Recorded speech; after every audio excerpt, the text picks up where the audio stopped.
മഴക്കാല വയറിളക്ക രോഗങ്ങൾക്കെതിരെ ജാഗ്രത പാലിക്കണമെന്ന മുന്നറിയിപ്പുമായി ആരോഗ്യവകുപ്പ്.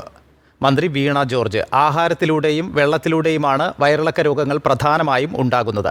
വയറിളക്കം മൂലമുള്ള സങ്കീർണതകൾ ഒഴിവാക്കാൻ അവബോധം വളരെ പ്രധാനമാണെന്നും ആരോഗ്യവകുപ്പ് മന്ത്രി പറഞ്ഞു. മഴക്കാലമെത്തിയതോടുകൂടി മഴക്കാല രോഗങ്ങൾ കൂടുന്നതും പതിവാണ്. വയറിളക്ക രോഗങ്ങൾ സംസ്ഥാനത്ത് വർദ്ധിച്ചു വരുന്ന സാഹചര്യത്തിൽ രോഗത്തെ പ്രതിരോധിക്കാനായി തിളപ്പിച്ചാറിയ വെള്ളം മാത്രം കുടിക്കുക. രുചിയിലോ മണത്തിലോ വ്യത്യാസമുള്ള ഭക്ഷണം കഴിക്കരുത്. ഭക്ഷണവും വെള്ളവും തുറന്നു വയ്ക്കരുത്. വയറിളക്ക രോഗമുണ്ടായാൽ ശരീരത്തിൽ നിർജ്ജലീകരണം ഉണ്ടാകാതിരിക്കാൻ ശ്രദ്ധിക്കുകയും വേണം.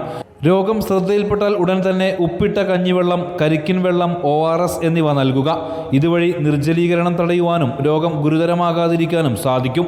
സംസ്ഥാനത്തെ എല്ലാ സർക്കാർ ആരോഗ്യ സ്ഥാപനങ്ങളിലും ORS, സിങ്ക് എന്നിവ സൗജന്യമായി ലഭിക്കും. ഇതിലൂടെ ജലനഷ്ടവും ലവണനഷ്ടവും പരിഹരിക്കാനാകും.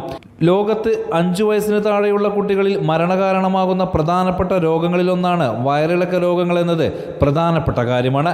ആഹാര, പാനീയ, വ്യക്തി, പരിസര ശുചിത്വം ഉറപ്പാക്കുന്നതിലൂടെ വയറിളക്ക രോഗങ്ങളെ പ്രതിരോധിക്കാൻ കഴിയുമെന്നാണ് ആരോഗ്യവകുപ്പിന്റെ വിലയിരുത്തൽ. റിപ്പോർട്ടർ, തിരുവനന്തപുരം.